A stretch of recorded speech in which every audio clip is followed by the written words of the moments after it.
বন্ধুরা একটা unboxing video দেখুন। বর খুলছে একটা বক্স, এটাতে আমার বড্ড আলিস্য লাগে এই বক্স খুলতে, তাই ওকে দিয়েই করাচ্ছি। আর আমার মেয়ের তো ভীষণ আগ্রহ, নতুন কোনো জিনিস এরকম বক্সে আসলেই আমার মেয়ে দৌড়ে চলে যায় খোলার জন্য। যথারীতি এবারও মেয়ে চলে গেছে, আর মেয়ে আর বাবা মিলে করছে আনবক্সিং। এই যে একের পর এক সব থাকে না লাগানো, সিল করা, সেগুলো খুলছে।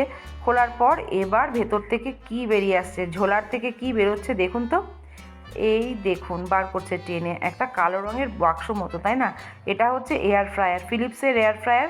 অনেক দিন ধরেই ভাবছিলাম একটা এয়ার ফ্রায়ার নেব, আর ওর বাবার যেহেতু এখন তেল দিয়ে বেশি তেলে রান্না খাওয়া একদম বারণ, আর তো সেই কারণেই ভাবলাম যে একটু কাজে লাগানো যেতে পারে এয়ার ফ্রায়ার। যদিও আমি ম্যানুয়াল নিয়েছি, কারণ এর আগে একটা মাইক্রোওয়েভ কিনে আমি ইউজ করিনি, আমি শাশুড়িকে দিয়ে দিয়েছি। তো ওই জন্য আমি আর খুব বেশি দামিটা নিইনি, মানে অটোমেটিকটা নিইনি, আমি ম্যানুয়ালটা নিয়েছি।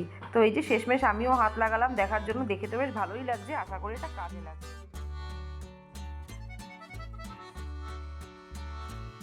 আর এয়ার ফ্রায়ার আসবে আর ঘরে কিছু করব না সেটা হতে পারে? তো এই যে ক্রিস্পি আলু ভাজা, মানে ফ্রেঞ্চ ফ্রাই করার জন্য আলু কেটে নিয়েছি। একের পর এক আমার চলছে এখন ট্রাই করা। তো এরপর একদিন কোনো রেসিপি করলে পুরো রেসিপিটা আপনাদের সাথে শেয়ার করব, কারণ আমিও নতুন, আমিও আগে এয়ার ফ্রায়ার ইউজ করিনি। তো এয়ার ফ্রায়ার তো মাঝে সাঝে ইউজ হবে কখনো সখনো, তো তখন তো নিশ্চয়ই আপনাদের সাথে শেয়ার করব। ফ্রেঞ্চ ফ্রাইজের জন্য অনিয়ন পাউডার আর গার্লিক পাউডার দিয়ে নিচ্ছি। সেদিন যে মরে গেছিলাম, ওই মোড় থেকে আমি নিয়ে এসেছিলাম।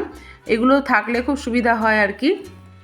আর এরপরে আমি একটু এই মিক্সড হার্বস এটাও দিয়ে দেবো। মেয়ের জন্য আমি চিলি ফ্লেক্সটা দিতে পারছি না, ও তো ঝাল খায় না, না হলে চিলি ফ্লেক্স দিলেও বেশ ভালো লাগতো। ওর ইচ্ছে আছে একদিন চিকেন টিক্কা, পনির টিক্কা এগুলো বানানোর। সেগুলো যখন বানাবো আপনাদের সাথে পুরো রেসিপিটা শেয়ার করবো। আর একা একা নিজের হাতে ভিডিও করা খুব মুশকিল হয় ফোনটা ধরে। আর এই দেখুন ফিশ ফ্রাইও কিন্তু করেছি। একের পর এক রেসিপি আমার বানানো চলছে।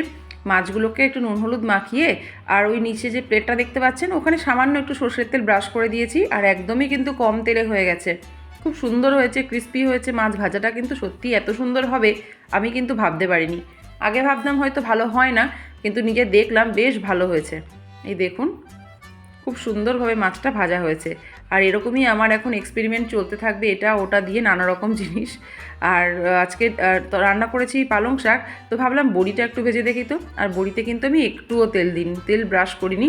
তেল ব্রাশ না করেই বড়িটা এত সুন্দর ক্রিস্পি হয়েছে, পুরো চাপ দিলেই ভেঙে টুকরো হয়ে যাচ্ছে। এই যে দেখুন একদম মচমচে, দেখতে পাচ্ছেন আপনারা, দেখেই আশা করি বুঝতে পারছেন যে কত সুন্দর বড়িটা ভাজা হয়েছে।